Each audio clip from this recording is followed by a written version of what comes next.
राष्ट्रपति जी, आदरणीय उपराष्ट्रपति जी,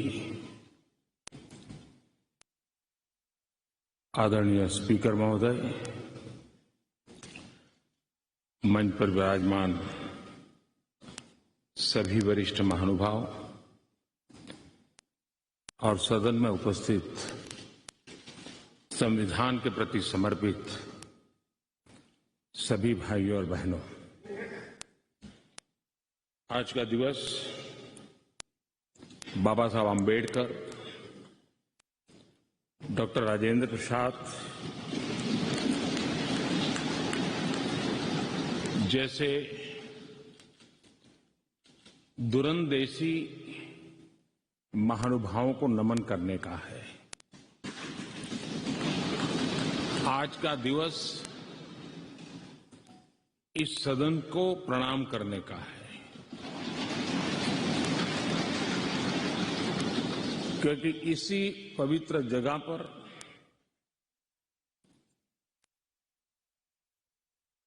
महीनों तक भारत के विद्वज्जनों ने, एक्टिविस्टों ने देश के उज्जवल भविष्य के लिए व्यवस्थाओं को निर्धारित करने के लिए मंथन किया था और उसमें से संविधान रूपी अमृत हमें प्राप्त हुआ है, जिसने आजादी के इतने लंबे कालखंड के बाद हमें यहां पहुंचाया है। आज पूज्य बापू को भी नमन करना है। आजादी के जंग में जिन जिन लोगों ने अपना बलिदान दिया, अपना जीवन खपाया, उन सबको भी नमन करने का यह अवसर है। आज 26/11 हमारे लिए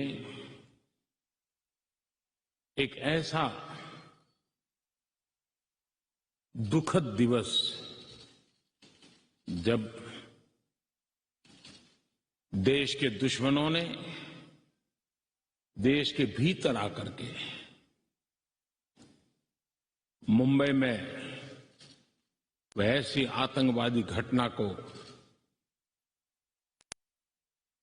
अंजाम दिया। भारत के संविधान में सूचित देश के सामान्य मानवी की रक्षा की जिम्मेवारी के तहत अनेक हमारे वीर जवानों ने उन आतंकवादियों से लोहा लेते लेते अपने आप को समर्पित कर दिया, सर्वोच्च बलिदान दिया। मैं आज 26/11 को उन सभी बलिदानियों को भी आदरपूर्वक नमन करता हूं।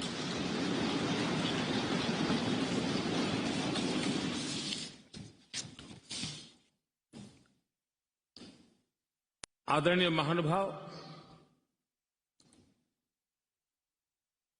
कभी हम सोचें कि आज अगर हमें संविधान निर्माण करने की नौबत होती तो क्या होता। आजादी के आंदोलन की छाया, देशभक्ति का ज्वार, भारत विभाजन की विभीषिका, इन सब के बावजूद भी देश हित सुप्रीम हरेक के हृदय में यही एक मंत्र था। विविधताओं से भरा हुआ देश, अनेक भाषाएं, अनेक बोलियां, अनेक पंथ, अनेक राजे रजवाड़े, इन सब के बावजूद भी संविधान के माध्यम से पूरे देश को एक बंधन में बांध करके आगे बढ़ाने की योजना बनाना, आज के संदर्भ में देखें तो पता नहीं संविधान का एक पेज भी हम पूरा कर पाते क्योंकि नेशन फर्स्ट कालक्रम से राजनीति ने उस पर इतना प्रभाव पैदा कर दिया है कि देश हित भी कभी कभी पीछे छूट जाता है। ये उन महानुभावों को प्रणाम इसलिए करना चाहूंगा क्योंकि उनके भी अपने विचार होंगे, उनके विचारों की भी धारा होगी, उस धारा में धार भी होगी, लेकिन फिर भी राष्ट्रहित सुप्रीम होने के नाते सबने मिल बैठ करके एक संविधान दिया।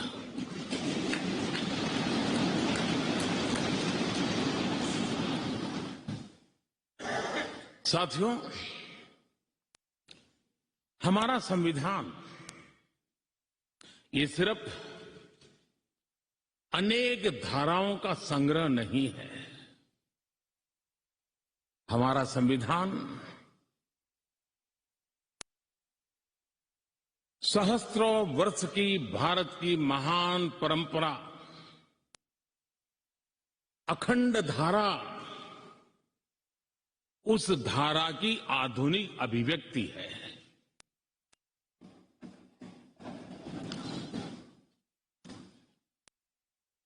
और इसलिए हमारे लिए लेटर एंड स्पिरिट में संविधान के प्रति समर्पण, और जब हम इस संवैधानिक व्यवस्था से जनप्रतिनिधि के रूप में ग्राम पंचायत से लेकर के संसद तक जो भी दायित्व निभाते हैं, हमें संविधान के लेटर एंड स्पिरिट को समर्पित भाव से ही हमें अपने आप को हमेशा सज्ज रखना होगा। अब जब ये करते हैं तो संविधान की भावनाओं को कहां चोट पहुंच रही है, उसको भी हम नजरअंदाज नहीं कर सकते हैं। और इसलिए इस संविधान दिवस को हमें इसलिए भी मनाना चाहिए कि हम जो कुछ भी कर रहे हैं वो संविधान के प्रकाश में सही है कि गलत है, हमारा रास्ता सही है कि गलत है। हर वर्ष संविधान दिवस बनाकर के हमने अपने आप को मूल्यांकन करना चाहिए। अच्छा होता देश आजाद होने के बाद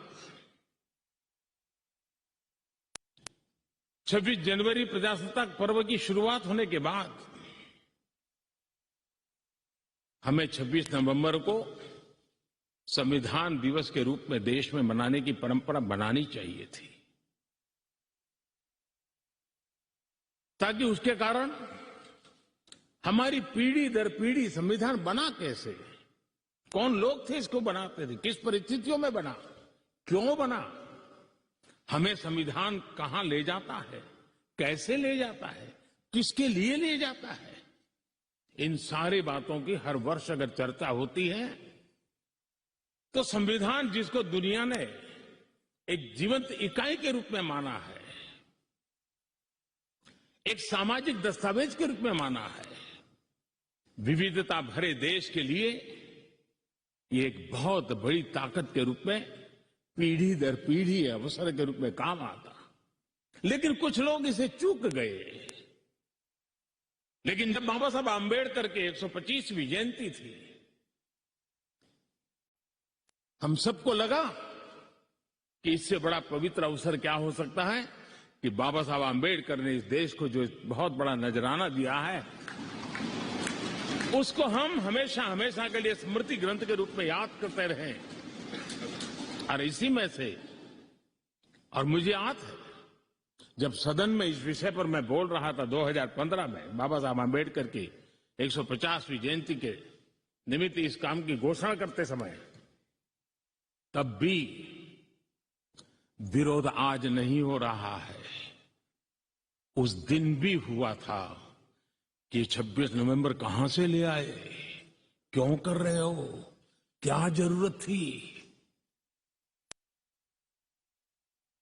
बाबा साहब आम्बेडकर का नाम हो और आपके मन में ये भाव उठे, ये देश अब सुनने के लिए तैयार नहीं है।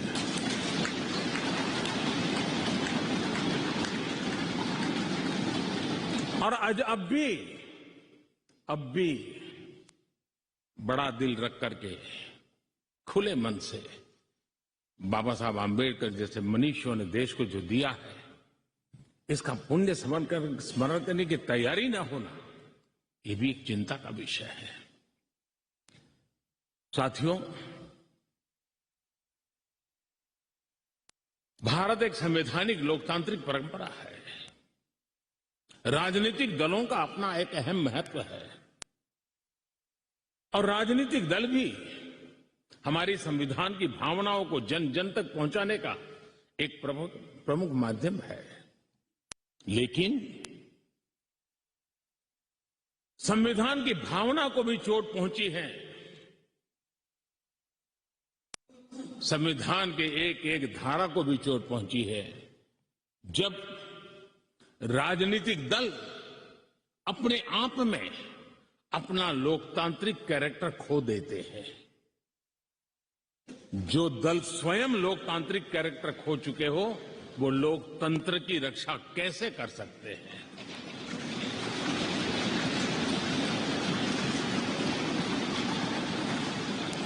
आज देश में कश्मीर से कन्याकुमारी, हिंदुस्तान के हर कोने में जाइए, भारत एक ऐसे संकट की तरफ बढ़ रहा है जो संविधान को समर्पित लोगों के लिए चिंता का विषय है, लोकतंत्र के प्रति आस्था रखने वालों के लिए चिंता का विषय है, और वो है पारिवारिक पार्टियां।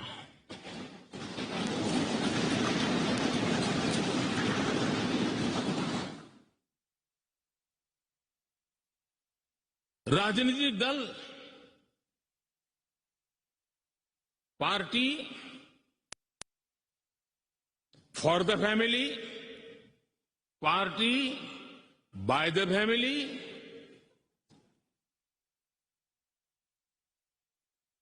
अब आगे कहने की जरूरत मुझे नहीं लगती है।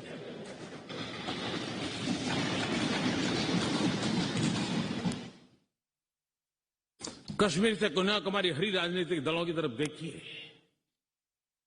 ये लोकतंत्र की भावना के खिलाफ है। संविधान हमें जो कहता है उसके विपरीत है। और जब मैं ये कहता हूं कि पारिवारिक पार्टियां, इसका मतलब मैं ये नहीं करता हूं कि एक परिवार में से एक से अधिक लोग राजनीति में ना आए। जी नहीं, योग्यता के आधार पर, जनता के आशीर्वाद से किसी परिवार से एक से अधिक लोग राजनीति में जाएं, इससे पार्टी परिवारवादी नहीं बन जाती है। लेकिन जो पार्टी पीढ़ी दर पीढ़ी एक ही परिवार चलाता रहे, पार्टी की सारी व्यवस्था परिवारों के पास रहे, वो लोकतंत्र, स्वस्थ लोकतंत्र के लिए सबसे बड़ा संकट होता है। और आज संविधान के दिवस पर संविधान में विश्वास करने वाले, संविधान को समझने वाले, संविधान को समर्पित सभी देशवासियों से मैं आग्रह करूंगा कि देश में एक जागरूकता लाने की आवश्यकता है। जापान में एक प्रयोग हुआ था। जापान में देखा गया कि कुछ ही पॉलिटिकल फैमिली ही व्यवस्था में चल रहे हैं, तो किसी ने बीड़ा उठाया था कि वो नागरिकों को तैयार करेंगे और पॉलिटिकल फैमिली के बाहर के लोग निर्णय प्रक्रिया में कैसे आए, और बड़ी सफलतापूर्वक 30-40 साल लगे, लेकिन करना पड़ा। लोकतंत्र को समृद्ध करने के लिए हमें भी हमारे देश में ऐसी चीजों की ओर जाने की आवश्यकता है, चिंता करने की आवश्यकता है, देशवासियों को जगाने की आवश्यकता है। उसी प्रकार से हमारे यहां भ्रष्टाचार, क्या हमारा संविधान भ्रष्टाचार को अनुमति देता है? कानून है, नियम है, सब है, लेकिन चिंता तब होती है कि जब न्यायपालिका ने स्वयं ने किसी को अगर भ्रष्टाचार के लिए घोषित कर दिया हो,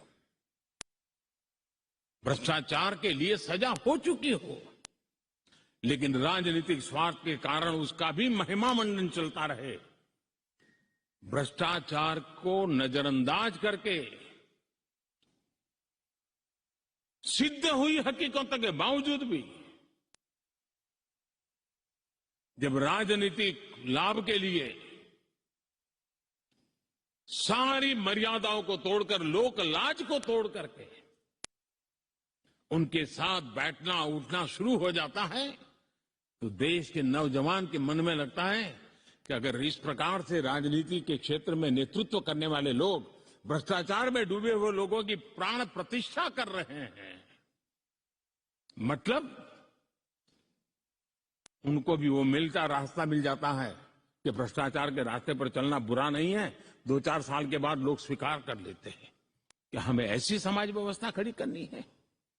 क्या समाज के अंदर, हां, भ्रष्टाचार के कारण कोई अगर गुना सिद्ध हो चुका है तो उसको सुधरने के लिए मौका दिया जाए, लेकिन सार्वजनिक जीवन में प्रतिष्ठा देने की जो स्पर्धा चल पड़ी है, ये मैं समझता हूं अपने आप में नए लोगों को लूटने के रास्तों पर जाने के लिए मजबूर करती है, और इसलिए हमें इससे चिंतित होने की जरूरत है। यह आजादी के 75 साल है, यह अमृत काल है। हमने अब तक आजादी के 75 साल दरमियान देश जिस स्थिति से गुजरा था, अंग्रेज भारत के नागरिकों के अधिकारों को कुचलने पर लगे हुए थे, और उसके कारण हिंदुस्तान के नागरिकों को उसके अधिकार मिले, इसके लिए लड़ना बहुत स्वाभाविक था और जरूरी भी था। महात्मा गांधी समेत हर कोई भारत के नागरिकों को उनके अधिकार मिले, इसलिए वो लड़ते रहे, ये बहुत स्वाभाविक है। लेकिन ये भी सही है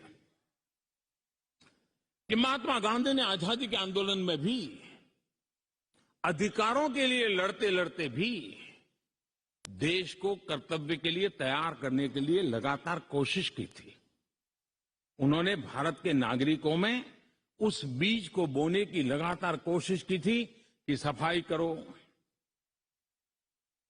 प्रौढ़ शिक्षा करो, नारी सम्मान करो, नारी गौरव करो, नारी को एम्पावर करो, खादी पहनो, स्वदेशी का विचार, आत्मनिर्भर भारत का विचार, कर्तव्यों की तरफ महात्मा गांधी लगातार देश को तैयार करते रहे।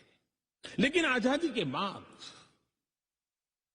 महात्मा गांधी ने जो कर्तव्य के बीज बोए थे, वो आजादी के बाद वटवृक्ष बन जाने चाहिए थे, लेकिन दुर्भाग्य से शासन व्यवस्था ऐसी बनी कि उसने अधिकार अधिकार अधिकार के ही बातें करके लोगों को एक ऐसी अवस्था में रखा कि हम हैं तो आपके अधिकार पूरे होंगे।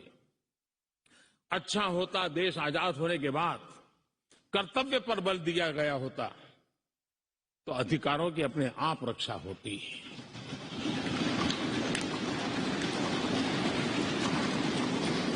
कर्तव्य से दायित्व का बोध होता है, कर्तव्य से समाज के प्रति एक जिम्मेवारी का बोध होता है। अधिकार से कभी कभी एक याचक वृत्ति पैदा होती है कि मुझे मेरा अधिकार मिलना चाहिए, यानी समाज को कुंठित रखने की कोशिश होती है। कर्तव्य के भाव से सामान्य मानवीय के जीवन में एक भाव होता है कि ये मेरा दायित्व है, मुझे इसको निभाना है, मुझे करना है, और जब मैं कर्तव्य का पालन करता हूं तो अपने आप किसी के अधिकार की रक्षा हो जाती है, किसी के अधिकार का सम्मान हो जाता है, किसी के अधिकार का गौरव हो जाता है, और उसके कारण कर्तव्य भी बनते हैं और अधिकार भी चलते हैं और स्वस्थ समाज की रचना होती है। आजादी के अमृत महोत्सव में हमारे लिए बहुत आवश्यक है कि हम कर्तव्य के माध्यम से अधिकारों की रक्षा करने के रास्ते पर चल पड़े। कर्तव्य का वो पथ है जिसमें अधिकार की गारंटी है। कर्तव्य का वो पथ है जो अधिकार सम्मान के साथ दूसरे को सुपुर्द करता है, उसके हक को दे देता है। और इसलिए आज जब हम संविधान के दिवस को मना रहे हैं, तब हमारे भीतर भी यही भाव निरंतर जगता रहे कि हम कर्तव्य पथ पर चलते रहें, कर्तव्य को जितनी अधिक मात्रा में निष्ठा और तपस्या के साथ हम मनाएंगे, हर किसी के अधिकारों की रक्षा होगी। और आजादी के दीवानों ने जिन सपनों को लेकर के भारत को बनाया था, उन सपनों को पूरा करने का सौभाग्य आज हम लोगों को मिला है। हम लोगों ने मिलकर के उन सपनों को पूरा करने में कोई कसर नहीं छोड़नी चाहिए। मैं फिर एक बार स्पीकर महोदय का इस महत्वपूर्ण अवसर के लिए बहुत बहुत बधाई देता हूं, अभिनंदन करता हूं कि उन्होंने इस कार्यक्रम की रचना की। ये कार्यक्रम किसी सरकार का नहीं था, ये कार्यक्रम किसी राजनीतिक दल का नहीं था, ये कार्यक्रम किसी प्रधानमंत्री ने आयोजित नहीं किया गया था। ये सदन का गौरव होते हैं स्पीकर, सदन का ये स्थान गौरवपूर्ण होता है। स्पीकर की एक गरिमा होती है, बाबा साहब आम्बेडकर की गरिमा होती है, संविधान की अपनी एक गरिमा होती है। हम सब उन महान पुरुषों को प्रार्थना करें कि वो हमें शिक्षा दें, ताकि हम हमेशा स्पीकर पद की गरिमा बनाए रखें, बाबा साहब आम्बेडकर का गौरव बनाए रखे और संविधान का गौरव बनाए रखे। इसी की अपेक्षा के साथ आप सबका बहुत बहुत धन्यवाद।